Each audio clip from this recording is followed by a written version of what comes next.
Assalamualaikum warahmatullahi wabarakatuh. Perkenalkan, nama saya Muhammad Fauzan Bagas Saputra. Saya bersama dua rekan saya, yaitu Muhammad Mansur dan Ronaldo Kristio. Kami dari kelompok 2 akan mempresentasikan bab manajemen pemasaran, yaitu managing personal communication, direct and database marketing and personal selling dari kelompok 2. Ya, di sini ada definisi dari direct marketing atau pemasaran langsung. Pemasaran langsung merupakan penggunaan saluran langsung kepada konsumen untuk menjangkau dan mengirimkan barang serta layanan kepada pelanggan tanpa menggunakan perantara pemasaran.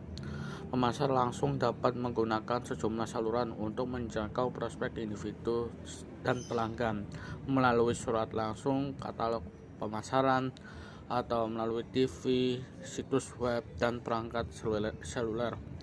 Para pemasar juga sering mencari yang terukur tanggapan, biasanya melalui pesanan pelanggan, pemasaran pesan langsung, dan pemasaran langsung telah menjadi jalan yang berkembang pesat. Sebagian tanggapan atas tingginya serta meningkatnya biaya untuk menjaga pasar bisnis melalui tenaga penjualan. Manfaat pemasaran langsung yaitu untuk menjangkau calon pelanggan pada saat yang tepat. Yang kedua, memungkinkan pemasaran untuk menguji pesan alternatif untuk menemukan pendekatan yang efektif. Yang ketiga, untuk menggunakan respon terhadap campaign atau kampanye produk. Selanjutnya ada direct mail atau surat langsung. Para pemasar surat langsung mengirimkan penawaran pengumuman kepada konsumen individu melalui surat langsung dengan menggunakan milis yang sangat selektif serta mengirimkan jutaan potong surat setiap tahun brosur setelahnya. Surat langsung merupakan media yang populer karena memungkinkan selektivitas pasar sasaran dan dapat disesuaikan serta memungkinkan pengujian awal dan pengukuran respon. Meskipun biaya per 1000 lebih tinggi daripada media massa, orang-orang yang dijangkau memiliki prospek yang jauh lebih baik. Namun, keberhasilan surat langsung juga menjadi tanggung jawabnya banyak pemasar yang mengirimkan potongan surat langsung yang membuat kotak surat menjadi penuh, membuat beberapa konsumen mengabaikan badai permintaan yang mereka terima. Ya, di sini ada definisi dari direct marketing atau pemasaran langsung. Pemasaran langsung merupakan penggunaan saluran langsung kepada konsumen untuk menjangkau dan mengirimkan barang serta layanan kepada pelanggan tanpa menggunakan perantara pemasaran. Pemasar langsung dapat menggunakan sejumlah saluran untuk menjangkau prospek individu dan pelanggan melalui surat langsung, katalog pemasaran, atau melalui TV, situs web, dan perangkat seluler. Para pemasar juga sering mencari yang terukur tanggapan, biasanya melalui pesanan pelanggan, pemasaran pesan langsung, dan pemasaran langsung telah menjadi jalan yang berkembang pesat. Sebagian tanggapan atas tingginya serta meningkatnya biaya untuk menjaga pasar bisnis melalui tenaga penjualan. Secara umum, perusahaan dapat menggunakan database mereka dengan 5 cara. Yang pertama, untuk mengidentifikasi prospek. Yang kedua, untuk memutuskan pelanggan mana yang harus menerima penawaran tertentu. Yang ketiga, untuk memperdalam loyalitas pelanggan. Yang keempat, untuk mengaktifkan kembali pembelian pelanggan. Yang kelima, yaitu untuk menghindari kesalahan nasabah yang serius untuk melakukan transaksi pembelian. Stock test yaitu terus pelanggan itu organisir masih organisir tentang pelanggan individu atau prospek. Saat ini dapat diakses dan dapat ditindaklanjuti untuk menghasilkan prospek. Itu dapat berkonsultasi kita kondusif untuk memasarkan database pelanggan ini mungkin tidak berharga ketika produk tersebut merupakan pembelian sekali dan itu pelanggan menunjukkan sedikit loyalitas terhadap suatu merek penjualan sangat kecil, jadi pelanggan ini lunas untuk rendah biaya terlalu tinggi dan tidak ada kontak langsung antara penjual dan pembeli akhir. Membangun dan melihara database itu sudah membutuhkan kualitas yang besar, perangkat keras, sulit untuk mengumpulkan data, terutama itu untuk menangkap semua kesempatan. The downside of direct marketing itu ada membangun dan memeliharanya dan membutuhkan investasi yang besar, perangkat keras komputer, data perangkat lunak untuk menangkap semua komputer basis data perangkat lunak. Itu ada pelanggan manajemen CRM karena tidak ada rancangan dengan buruk menjadi terlalu mahal dan banyak menggunakan, terkadang itu perusahaannya itu secara keliru berkonsentrasi pada basis kontak pelanggan tanpa membuat perubahan yang sesuai dalam struktur dan sistem internal, dan tidak semua pelanggan itu menginginkan hubungan dengan perusahaan. Ada beberapa mungkin itu kesal mengetahui perusahaan itu telah mengumpulkan begitu banyak informasi pribadi tentang mereka. Teaching the sellers, perwakilan penjual ini ada mencakup 6 posisi, mulai dari jenis penjualan yang paling tidak kreatif hingga yang paling kreatif, yaitu ada pengirim, ada teknisi, ada pengirim pesanan, pencipta, pemerintahan, ada misionaris, dan vendor solusi. Yaitu pengirim, yaitu ada seorang penjual yang tugas utamanya adalah pengiriman produk air paling minyak. Ada order taker atau pengambil pesanan dari dirinya, pengambil pesanan, dan misionaris. Seorang penjual itu tidak diizinkan untuk menerima pesanan, tetapi itu diharapkan untuk membangun niat baik atau mendidik pengguna aktual atau potensial. Dan yang keempat ada teknisi. Ada seorang tenaga penjual itu dengan tingkat pengetahuan teknis yang tinggi, ada pencipta, mengenalkan metode kreatif untuk menjual produk terwujud, menyedot tebu, pembersih rumah tangga. Ada vendor solusi, itu ada kalinya memecahkan masalah pelanggan, seringkali dengan sistem produk dan layanan perusahaan. Itu sales prospecting strategi, yaitu ada prospek, ada targetan, promosi, ada penjual, ada layanan, kumpul informasi, dan marketing. Ya, tenaga penjualan itu perlu mengetahui cara mendiagnosis masalah pelanggan dan mewujudkan solusi yang dapat membantu meningkatkan profitabilitas pelanggan. Terbaik tenaga penjualan bahkan melampaui masalah yang dinyatakan pelanggan untuk menawarkan wawasan baru.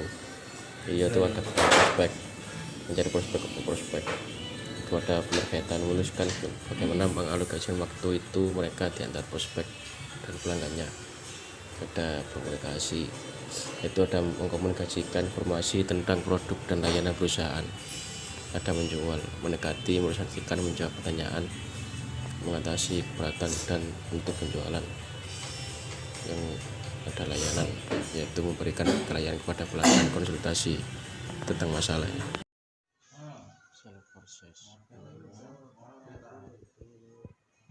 Perwakilan penjualan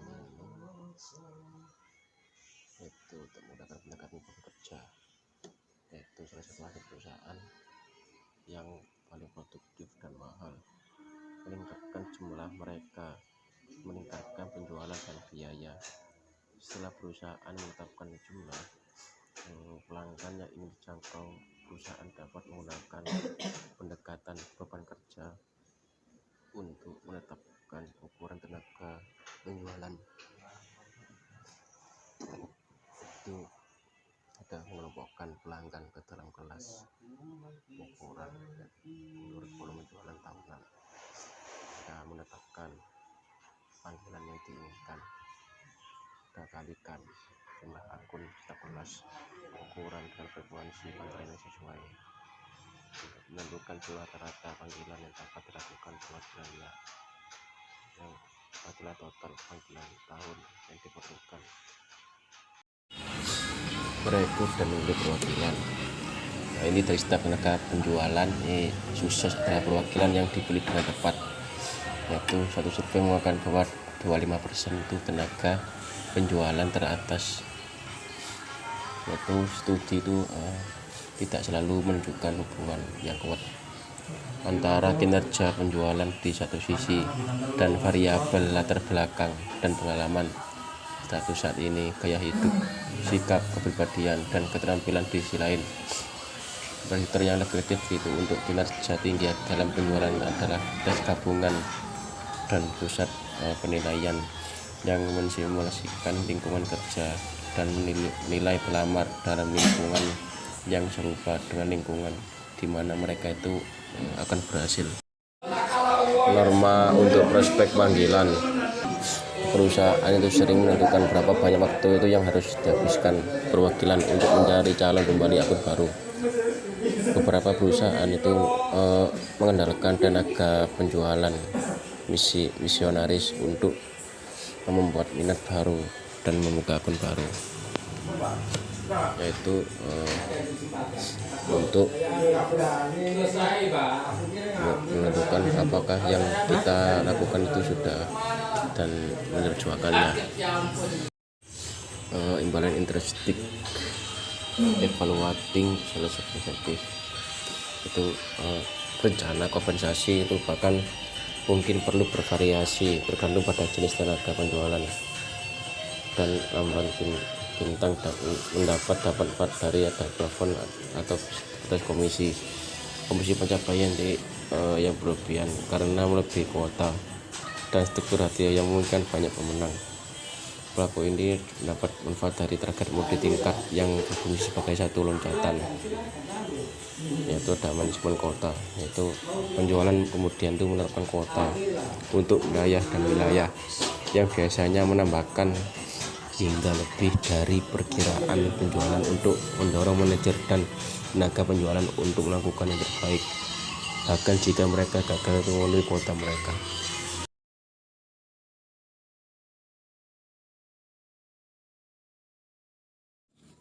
Prospek dan kualifikasi. Langkah pertama dalam menjual adalah mengidentifikasikan dan mengkualifikasi prospek. Lebih perusahaan bertanggung jawab untuk menemukan dan memenuhi syarat prospek, sehingga tenaga penjualan dapat menggunakan waktu mereka yang mahal melakukan yang terbaik dalam menjual. Pra pendekatan tenaga. Penjual perlu belajar sebanyak mungkin tentang perusahaan dan pembelinya, karakteristik pribadi dan gaya pembeli. Banyak departemen pembelian di perusahaan besar telah diangkat ke departemen pasokan strategis dengan praktik yang lebih profesional. Terpusat pembelian dapat menempatkan premium pada pemasok yang lebih besar, yang dapat memenuhi semua kebutuhan perusahaan. Pada waktu bersamaan, beberapa perusahaan juga mendesentralisasikan pembelian untuk barang-barang yang lebih kecil seperti pembuat kopi, perlengkapan kantor, dan kebutuhan murah lainnya. Dan demonstrasi. Di situ dijelaskan tenaga penjualan menceritakan kisah produk pada pembeli menggunakan fitur, keunggulan, manfaat, dan nilai. Fitur menggambarkan karakteristik fisik dari penawaran pasar seperti kecepatan pemrosesan chip atau kapasitas memori. Keuntungan menjelaskan mengapa fitur membeli pelanggan. Keunggulan, manfaat, penggambaran aspek ekonomi, teknis, pelayanan, dan sosial plus disampaikan. Nilai menggambarkan nilai penawaran, seringkali dalam istilah moneter. Keberatan. Dalam pelanggan biasanya mengajukan keberatan. Resistensi psikologis termasuk resistensi terhadap gangguan preferensi untuk mapan pemasok sumber atau merek. Apatis, keenggaan untuk menyerahkan sesuatu, tidak menyenangkan asosiasi yang ditetapkan oleh tenaga penjualan. Ide yang telah ditentukan sebelumnya, tidak suka membuat keputusan, dan sikap neurotik terhadap uang. Tanda penutup dari pembeli meliputi tindakan fisik, pernyataan atau komentar, dan pertanyaan. Perwakilan dapat meminta pesanan, merekapitulasi poin kesepakatan, menawarkan untuk membantu menulis pesanan, dan menanyakan apakah pembeli menginginkan A atau B, membuat pembeli pilihan kecil seperti warna atau ukuran, atau menunjukkan apa yang tidak akan hilang dari pembeli menempatkan pesanan sekarang. Tindak lanjut dan pemeliharaan. Tindak lanjut dan pemeliharaan diperlukan untuk memastikan pelanggan kepuasan dan bisnis yang berulang. Segera setelah penutup, tenaga penjualan harus memperkuat detail yang diperlukan tentang waktu pengiriman, syarat pembeli, dan hal-hal lain yang penting bagi pelanggan. Terima kasih. Apabila ada salah kata kami mohon maaf. Wabillahi taufiq wal hidayah. Wassalamualaikum warahmatullahi wabarakatuh.